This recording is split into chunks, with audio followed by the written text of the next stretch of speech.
And you will be there. I'd like to know the truth. Huwag mong nilalang ang panday. Kung walang panday, wala tayong mga bahay. Maraming pagsubok na dumating sa akin sa pagbablog. Bago ko na-monetize, maraming pinanganak ako, talaga may kapansanan ako. Hindi ko sa kukot akalain na ako ay makakatayo dahil bata pa lang ako, kilo talaga yung paa ko. So, ikaw ay nagtatawas or naghihilot? Hanggang sa marami ako na-encounter, mayroong sinasapian, ako'y naayaw na sa panggagamot. Minsan parang ako'y nakakaramdam din ng kakaiba na parang nangihina rin ako. So, sa tingin mo, ano yung pinakagrabe para sa'yo na nangyari sa mga ginamot? Ayun, may sinasapian na ginagamot ko na kinauna ko ng alas 12 ng gabi, hindi na ako pinababa dito sa hagdan. Parang ginarutin ako sa paa. Halos parang masira na rin ulo ko sa palipat-lipat sila ng sapi sa tao. May isang matanda akong nakita sa bundok na may tungkod siya, mahabang buhok, mahabang balbas, sira-sira ang kanyang damit. Tuloy na kami na lolo. Oo. What's up guys? Welcome back to Kakonsis channel. Nagbabalik ang Kapakpak Talks and our guest for today, Kapanday TV Official! Magandang gabi po sa ating lahat at sa ating pong napakagandang na interviewer na talagang alam ni si Corina Sanchez at na ating si Konsihal Lando. Yes, Ayan. baby. Magandang gabi. Yes! So sa mga hindi nakakilala guys, si Kapanday TV Official, Kuya Kapanday, pwede ka ba magpakilala? Ako nga pala si Juanito Mendoza, ang aking tunay na pangalan. Ako po ay may YouTube channel din na Kapanday TV Official. At ako'y nagulat nga at nung dumating nga itong dalawang ito, ay nag-comment ako doon sa kanilang vlog. Pwede ma-interview ako. Interview nga pala ako ngayong gabi. On the spot, inattack namin siya dahil guys, mapapanood niya sa huling part ng vlog kung bakit natin siya in-interview. So, ayan guys, si Kakonsi at saka si Kuya Kapanday is magkamag-anak. Magkaano-ano ba kayo dalawa? First cousin kami. Yung tatay niya at saka nanay ko magkapatid. Bali si Kapanday ay kapatid din ni Rose Maranan. Yan. Yes. So, Kuya Juanito, bakit ba Kapanday ang pinangalan mo sa iyong YouTube channel? Kaya Kapanday ang aking pinangalan dahil ako isang panday lamang si Kapanday. Kaya ginawa kong aking YouTube channel ay Kapanday. So, wag mong nilalang ang isang panday. Kung walang panday, wala tayong mga bahay. Di ba? Wala yung mga nagagandahang mga building, kundi dahil sa mga panday. So, tama ba? Ang panday is parang construction, gano'n? Ganun nga, construction niya ang isang panday. So, pwede ko bang matanong, kung kailan ka nagsimula mag-vlog? Or anong inspirasyon mo? Bakit ka nag-vlog? Ang inspirasyon ko sa pagbablog ko noon at ako'y natuwa at ako'y bago ako mag-umpisa mag-vlog, inisip ko paano ba ang mag-vlog, paano ba ang ma-monetize. Maraming pagsubok na dumating sa akin sa pagbablog. Bago ko na-monetize, akong gusto ko na sumuko. Pero maraming nagsasabi, gaya ni Kuya Lando, ni Ate Rose, na huwag ako sumuko, ituloy ko raw. Pero dahil sa kagustuhan kong ako'y ma-monetize, ako'y gusto ko rin sumahod para makatulong din naman ako sa aking kapwa. Tulad nga na sa pamamagitan mo, pamamagitan ni Konse, na ako'y na-monetize, na ako'y December 31 yata yun, sa Bukana. Babagong taon. Babago doon kay Idol Japper. Kumanta ako doon, siguro 3 beses ba yung kinanta kong yun. Sa live ni Jeff. Sa live ni Jeff, yan. Shoutout muna kay Jeff, kay Idol Japper at Team Amidita. Ako'y natuwa nung gabing yun, talagang salamat naman ako na-monetize ng gabing yun. Nang dahil sa inyong dalawa, kaya ako'y pasalamat din sa inyong dalawa. Kaya ako'y tinuloy ko yung vlog ko ngayon. Sana, kung maituloy ko din yung vlog ko, sana kung ako'y papalarin pa rin, gusto ko talaga yung ako'y makatulong sa kapwa. Dahil yung unang sahod ko ay talagang itinulong ko doon sa mga may sakit dito. Saka may mga kapansanan, itinulong ko talaga. Ayun ay mahigit 5,000 na sinahod ko yun. Ibinigay ko lang dahil sa tuwa ko dahil ako'y sumahod. Ayun. So, yun Alam niyo ni guys. alam namin yung sinahod niya kasi yung sahod niya kay Kapakpak napunta. Saan doon napasok ang sahod. Oo. So, ayun guys, nung December 31 is, natuwa doon si Kuya Jeff kasi pinakanta siya doon sa video okay. Video okay nga ba? Oh, video ko. Video okay. So, pwede ba natin mahinga ng sample? Si Kuya Manito, kahit saglit lang para marinig ng mga viewers kung maganda ba talaga ang iyong boses. Yung kananta ko dahil yung Air Supply, yung Sample "Till niya. change you will be there, I'd like you now the truth." Yun ang aking kinanta doon. Na marami naman nang sabi niya ni Idol Jeff, "Ay, dumaming viewers. Tuloy mo. Yan, kaya natuwa din si Idol Japper sa ating gabing iyon. Tuwa sa boses ni Kuya Manito. So, matanong ko lang, sumasahod ka pa ba ngayon sa pag-vlog? Hindi na ako nasa home. Pero ilang beses ka sumahod sa YouTube? Parang 2 beses lang yata. 2 beses Tapos lang. hindi ka na din masyado nakapag-vlog ngayon Dahil bumagsak ang aking viewers, parang nawalan ako ng pag-asa. Kaya, pero nag-upload lang ako mga short video lang. So, ano yung source of income mo ngayon? Sa pagpapanday lang. Tapos nagbablog ako sa Facebook. Yan lang aking ginagawa. Pero hindi ka pa sumasahod sa Facebook. Sumahod na din. Isang beses pala ako sumahod sa Facebook. So, ayun guys, ang main reason natin bakit natin siya in-interview kasi yung pinsan ko, yung pamangkin ko, si Kakonsi is, yung pamangkin ko is nagpatawas, si Kakonsi naman is nagpahilot. So, ikaw ay nagtatawas or naghihilot. So, saan mo natutunan to at kailan ka nagsimula gawin ito? Malalim ang magiging kasaysayan. Kung ito'y mapapanood nyo, tatapusin nyo talagang ang vlog ni Kapakpak at ni Kunse. Kung matatapos yung mga sasalaysay ko hanggang sa kahuli-hulihan. Manood kayo at talagang ito'y, ako yung pala kinikilabutan ako talaga sa kukwento ko. Ako'y bata pa lang noon ako, Kapakpak. Pinanganak ako talaga, may kapansanan ako. May kapansanan talaga ako. Nahiyak ako dahil pag naalala ko talaga yung video ko na pinanganak ako na may kapansanan. Pinanganak ako na ganyan pa ako, Pilipit, at nga may kapansanan. Aking mga galamay wala. Shout out ako naluluhalaan. Naalala ko lang talaga yun eh. Hindi ko sakat akalain na ako ay makakatayo dahil bata pa lang ako, hilo talaga yung pa ako. Ginawa ng paraan ng aking ama na tulitin habang nalakin, parang sumunod din yung buto niya. Tapos hanggang sa nag-aral ako, parang ibang pakiramdam ng katawan ko nung bata pa ako, nalaki pa. Ngayon, mga 9 na taon, nasa bundok ako. Yan, ako'y naiyak sa aking sinabi. Pag naalala ko talaga ako'y naiiyak eh. May isang matanda akong nakita sa bundok na may tungkod siya, mahabang buhok, mahabang balbas, sira-sira ang kanyang damit. Yun. Tapos natakot ako. Pag sa takot ngayon, nanakbo ko. Tapos yung pagkadating ko sa bahay, kinahaponan, nagkasakit na ako. Yun. Habang ako nagkasakit ng gayon, nagpaulit-ulit yung sakit ko. May marami nagsasabi na isang matanda doon, ermitanyo, may nagsasabi doon si San Juan Bautista yung. Tapos gumaling ako, hindi ko sa katakaling ako'y mabubuhay pa nga noong panahon yun eh. Dahil ako'y nung ako'y may sakit kagagaling-galing ko lang nangunguha ako ng mais, hindi may tungkod ako dahil mahina pa ang katawan ko. Tapos yun ako'y gumaling na, naulit naman noong 16 yata ako, umulit yung sakit kong yun. Tapos minakita pa rin ako sa bundok na yung taong pulang-pula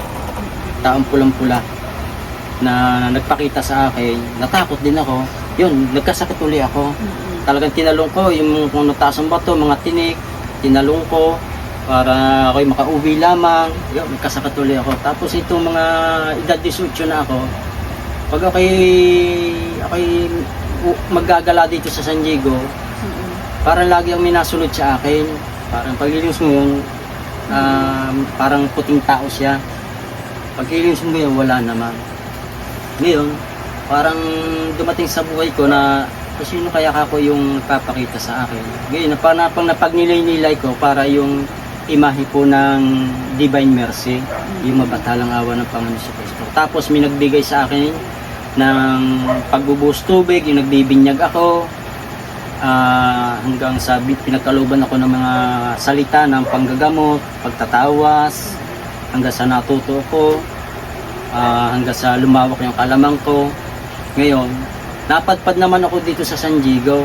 Nung ako'y malaman ng gagamot, ako'y dinudumog na dito ng mga tao.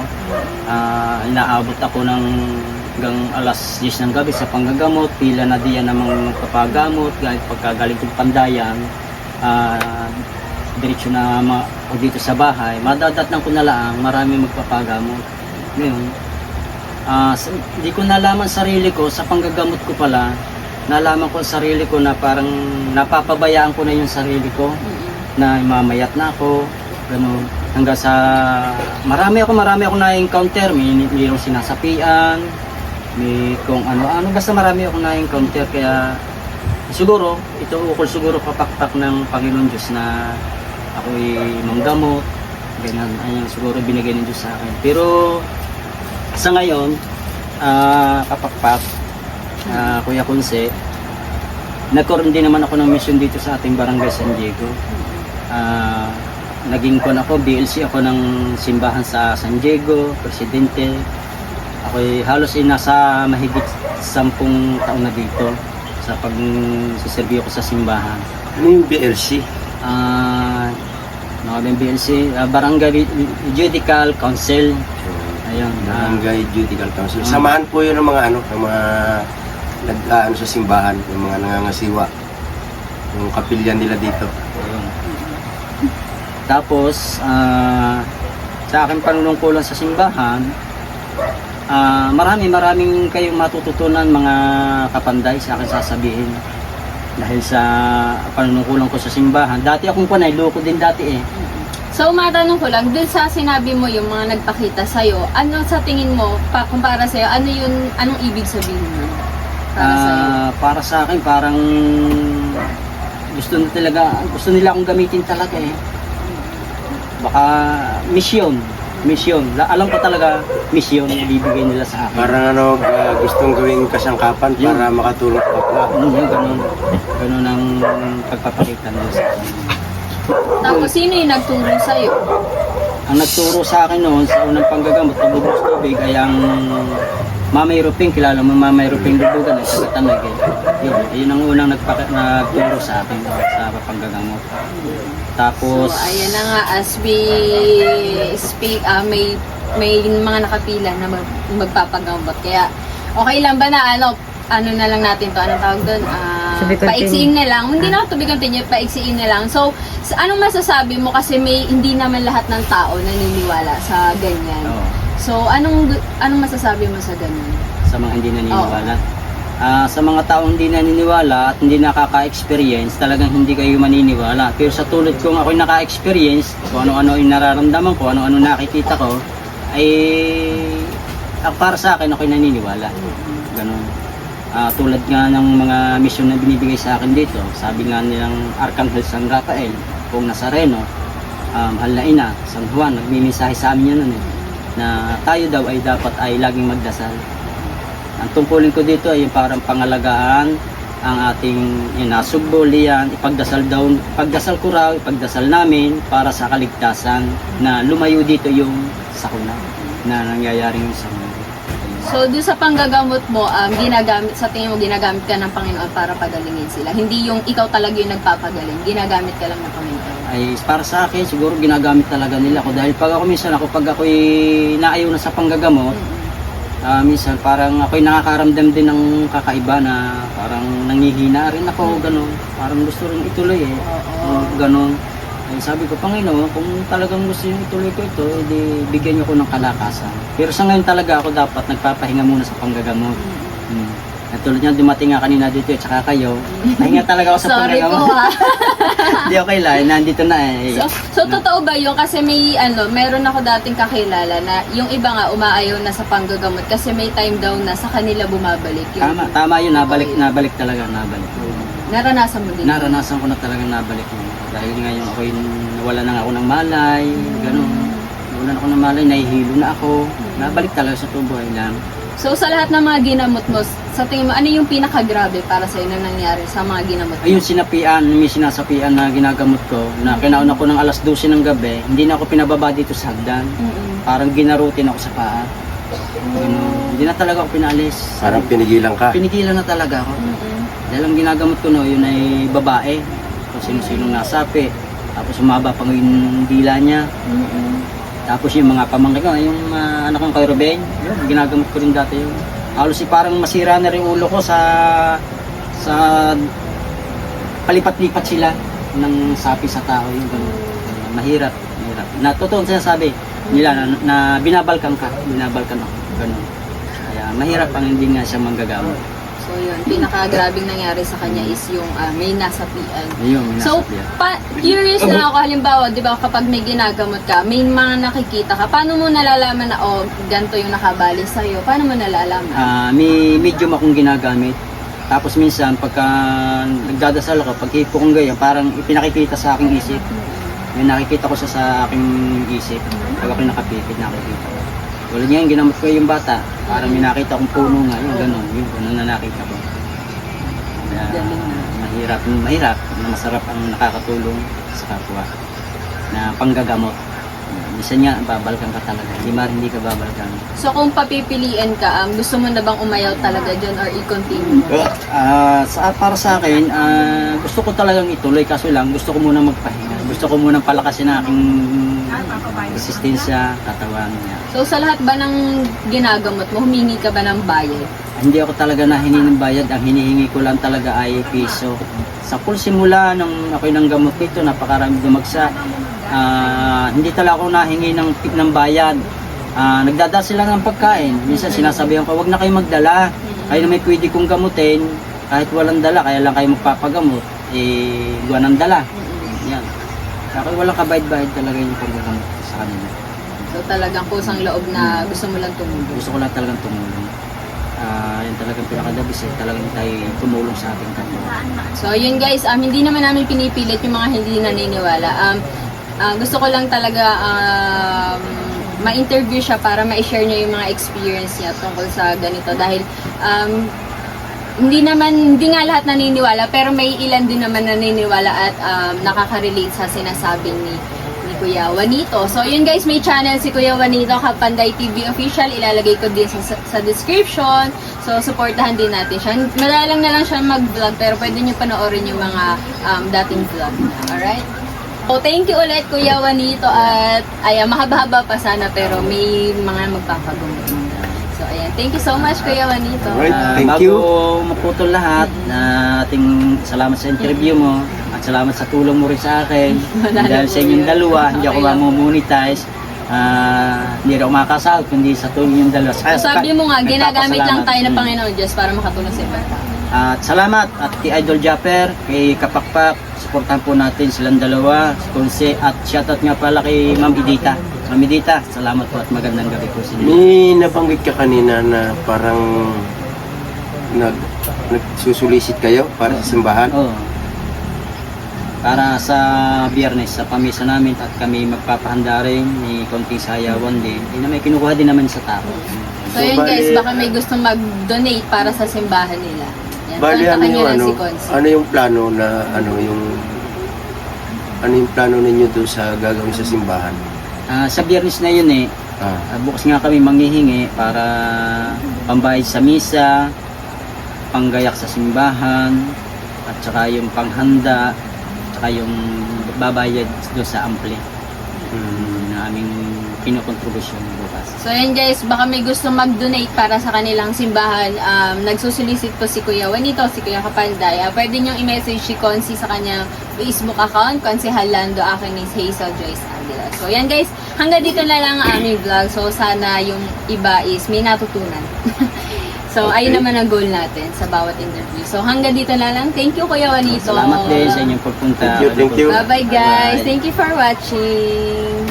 Alright guys, so ito yung sinasabi ni Kuya Kapanday. Pakita natin yung kanyang mga kamay. Ayan. Tapos yung kanyang mga paa. So, yung iba nga is mga walang Wala mga daliri. Ayan. Inborn niya, inborn. Inborn. Ayun yung sinasabing kapansanan ni Kuya Juanito. Pero hindi naman hadlang, 'di ba? Ang kanyang kapansanan sa kanyang mga panggagamot at ngayon is ginamit pa siya ni Lord para makakapagpagaling ng ibang tao. So, ayan guys, thank you for watching. Thank you po. Salamat po. Hanggang makalala mo.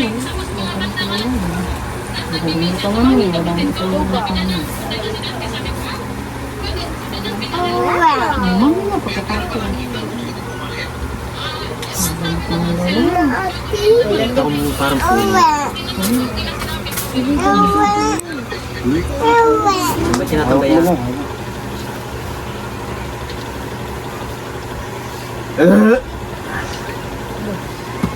Masibok na yung kumahan ng dahon. Alam naman niya eh. Ay, hindi pala alam ni Bakit eh. Yung tinastas niya kagapo. Hindi pala alam ni Bakit yung ano. Hindi, yun lang naman ang nakauklaw nanay sa may upuan, di ba? Dalawa yun. Sa Wow, dua. Kaya kay Elisa. Hindi, sabi mo lang, tita, hindi ni sa tabi. Hindi sa tabi yun. Pagpasok, doon na sa tabi. Pagkaupo mo doon sa upuan, sa likod ng upuan. Kaya nga, doon na lang sa ano. Hindi ka diretso doon sa... Pagpasok lang ng gate, tapos... Yung diretso ng upuan.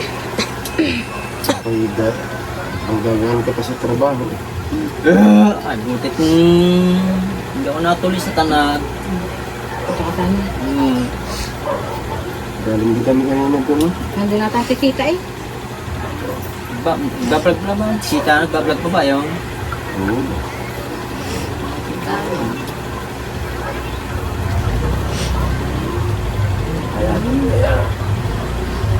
Oo.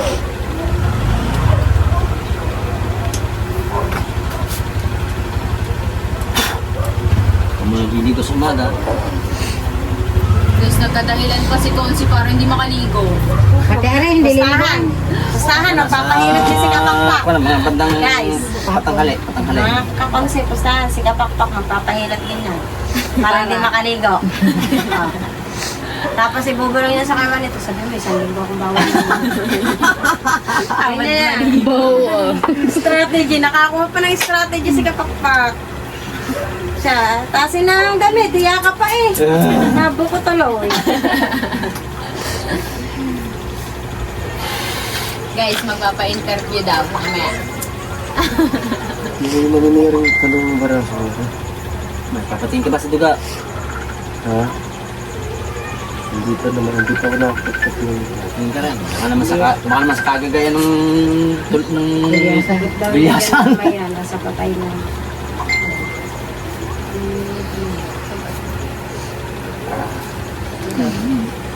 Wala, sabi ko naman, ano yun, pinapasabi ko, alam mo na yun. Oo, Oo.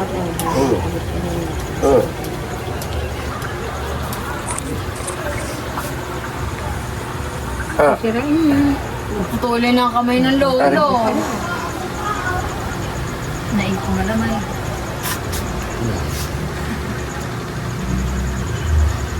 Tuloy na ang kamay ng lolo. Oo.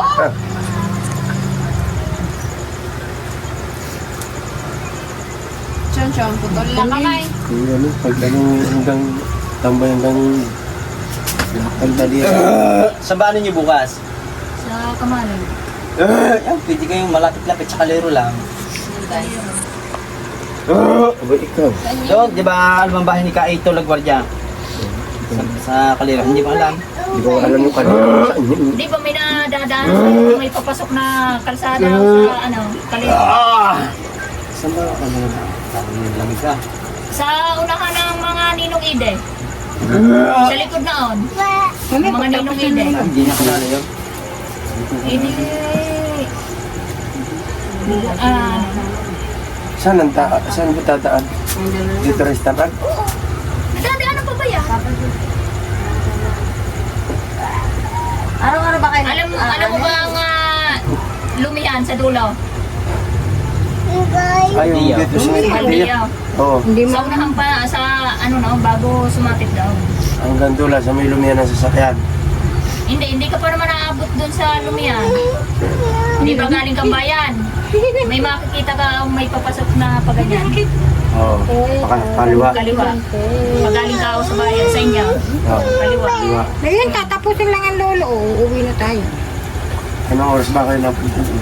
Maaga pa kami doon. Alas 7. Ano na? Wala akong Alas gagawin 7:30, bukas, sinasamahan. nag-uwi. Kahit Sabado at Linggo. Walang pahinga sila. Ako linggo, pahinga. Tay, sabay na po ito ni JM at ni Kapanday. Malalaman mo kung ano po ba ang buhay magaan, ano po ba ang buhay magsasaka.